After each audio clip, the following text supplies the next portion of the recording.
जळगावच्या जिल्हाधिकारी कार्यालयात शासकीय कर्मचाऱ्यांची घोषणाबाजी करत बेमुदत काम बंद आंदोलन करण्यात आले असून राज्यव्यापी आंदोलनात जळगाव जिल्ह्यातील 12,000 शासकीय कर्मचाऱ्यांचा सहभाग असून जुनी पेन्शन योजना लागू करा, शासकीय विभागामध्ये कंत्राटी कर्मचारी भरती बंद करा यासह विविध मागण्यांसाठी कर्मचारी आक्रमक झाले होते।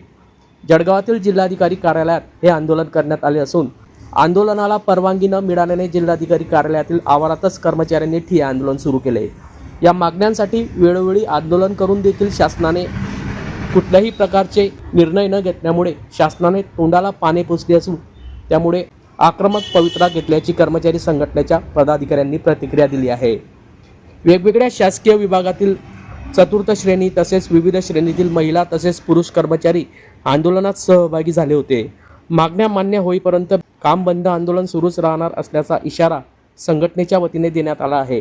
तर दुसरीकडे आंदोलनाला सहभागी कर्मचाऱ्यांवर कारवाईचा इशारा देखील जिल्हा प्रशासनाच्या वतीने देण्यात आला आहे। या संदर्भात मध्यवर्ती संघटनेचे अध्यक्ष अशोक दगडे व सरचिटणीस योगेश नन्नवरे यांनी याबाबत अधिक माहिती दिली आहे। आज या ठिकाणी आजपासून बेमुदत आंदोलन सुरू झालेलं आहे। काय मागण्या आहेत? जिल्ह्यातले किती कर्मचारी संघटना या ठिकाणी सहभागी झालेल्या आहेत? आजचा समन्वय समिती व घटक संघटना या राज्यातील जवळजवळ 90% संघटना या समन्वय समितीचे घटक संघटना आहेत।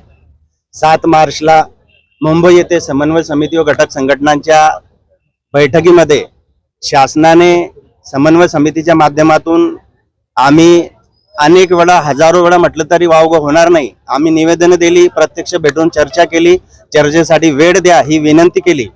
समन्वय समितीचे निमंत्रक आदरणीय श्री विश्वासजी काटकर साहेब आणि समन्वय समितीचे इतर घटक व इतर संघटनांचे सर्व प्रतिनिधींनी वेळोवेळी शासन स्तरावर कर्मचाऱ्यांच्या प्रलंबित मागण्यांसाठी अनेक वेळा प्रयत्न केले, परंतु या शासनाने कर्मचाऱ्यांकडे 100% दुर्लक्ष केलेलं आहे। त्या शासनाच्या कर्मचाऱ्यांच्या विरोधाचा जे विचार आहेत त्या विरोध करण्यासाठी आज समन्वय समिती, राज्य सरकारी कर्मचारी, चतुर्थश्रेणी कर्मचारी आणि राज्य शासकीय निम शासकीय जिल्हा परिषद वाहन चालक संघटना ही संपूर्ण राज्यभर 100% संपामध्ये सहभागी आहे। मागण्यांची सनद ही सर्व प्रवर्गांचे 20 मागण्या जी अतिशय ज्वलंत मागण्या आहे त्या मागण्यांची सनद शासनाला 17 मार्चला जी समन्वय समितीने नोटीस दिली त्या मागण्यांची सनद त्याच्यामध्ये दिलेली आहे।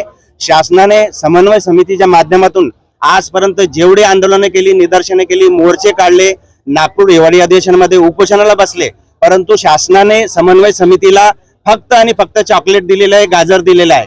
कर्मचाऱ्यांच्या ज्या जिव्हाळ्याचे प्रश्न आहे, 20 मागण्यांची सनद आहे, शासन एकाही मागण्यावर रीतसर चर्चा करत नाही।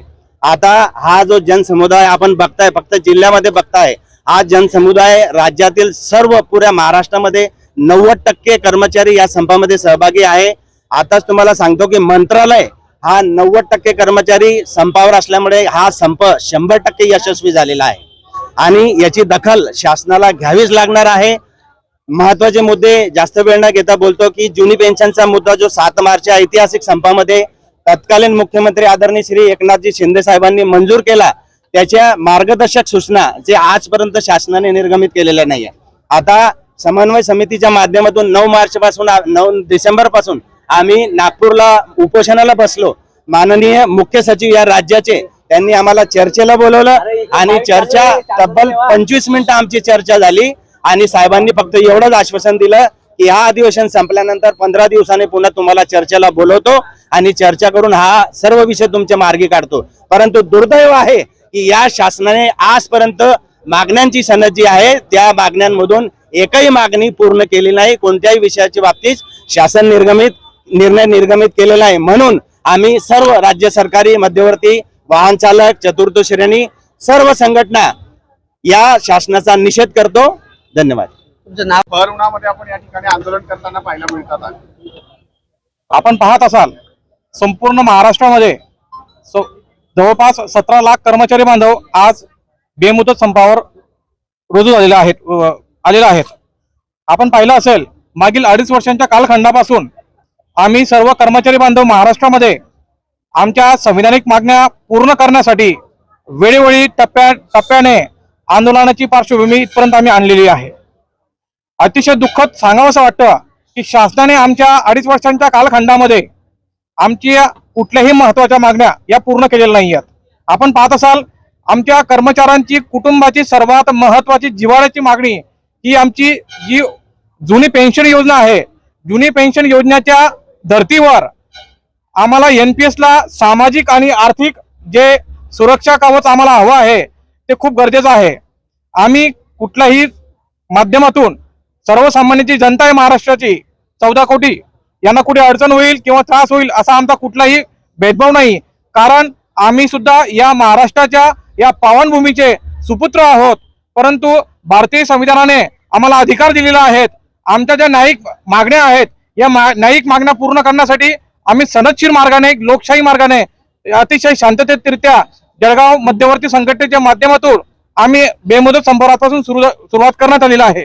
तसेच आपण पाहत असाल जर एखादा लोकप्रतिनिधी आमदार असतील खासदार असतील यांना एक वेळेस जिंकल्यानंतर एकदा 2 महिने असतील किंवा 4 महिने असतील हे विधानसभेमध्ये जातात आणि आयुष्यभर तो हयात ही 2-2, 2.5 लाख पेन्शन घेत असतात.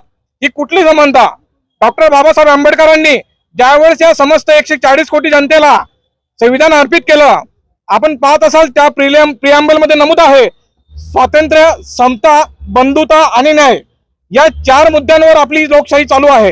हे करत असताना जर आमदार खासदारांना जर संपूर्ण पेन्शन दिलं जात असेल तर या संपूर्ण महाराष्ट्राचा जे 17 लाख कर्मचारी माझे जे बांधव आहेत हे कर्मचारी बांधव शासनाचा गाळा आज यशस्वीरित्या मागील 70 वर्षापासून नेत आहेत. आणि मला सांगावंसं अतिशय गौरवाने मी सांगू इच्छितो कुठल्या आमदार खासदारामुळे पेक्षा आमचा जो वर्ग 4 पासून ते वर्ग 1 पर्यंत जो अधिकारी कर्मचारी बांधव आहे यांच्या या अथक परिश्रमामुळे संपूर्ण देशात महाराष्ट्र हा प्रशासनामध्ये 1 नंबर आहे. आमची महत्वाची मागणी जुनी पेन्शन योजना असेल किंवा इतर महत्वाच्या मागण्या असतील या 20 मागण्या आहेत. त्यानंतर या शासनाने मागील 4 महिन्यापूर्वी जे काही विधेयक पास केलेलं आहे कुठलं ते अधिकारी कर्मचाऱ्यांना आम्हाला 353चं जे विधेयक दिलं होतं ते विधेयक यांनी आता जामीन पात्र करून टाकलेलं आहे. म्हणजे कुणीही अतिशय टार्गेट लोक प्रशासनामध्ये काम करत असताना आम्हाला जे काही अडीअडचणी येतात त्या अडीअडचणींना न्याय मागण्यासाठी आम्ही जर संविधानिक मार्गाने आम्ही जर गुन्हाही दाखल करायचा म्हटलं समोरच्यांना त्रास देण्यासाठी देतात ते तर त्यावेळेस त्यांना तात्काळ जामीन मिळतोय आणि अशा पद्धतीने गुन्हेगारांना सुद्धा वाव मिळतोय. मी प्रशासनाला तसेच इलेक्ट्रॉनिक मीडियाला प्रिंट मीडियाला मी नम्र आवाहन करू इच्छितो की भारतीय संविधानाने दिलेले जे मूलभूत अधिकार आहेत मित्रांनो, आम्ही 20 प्रकारच्या आमच्या महत्वाच्या मागण्या आहेत. या 20 प्रकारच्या महत्वाच्या मागण्या आम्हाला शासनाने पूर्ववत करून द्याव्यात. आम्ही या महाराष्ट्राच्या 14 कोटी जनतेच्या सेवेसाठी आम्ही उद्यापासूनही तयार होऊ. पण शासनाने तातडीने नागरिकांची कुठलाही त्रास होणार नाही यासाठी आमच्या सर्व मागण्या पूर्ण कराव्यात. झाल्या तर तुम्ही कर्मचारी कामावर होणार नाही. मागण्या जर मान्य होणार नाहीत तर आदरणीय विश्वास काटकर साहेबांच्या माध्यमातून पुढील जो काही आदेश असेल तो संविधानिक मार्गाने आम्ही रस्त्यावर वेळ पडली तर रस्त्यावर उतरू, वेळ पडली तर आम्ही जो काही आदेश असेल राज्य संघटनेचा तो आम्ही फॉलो करू.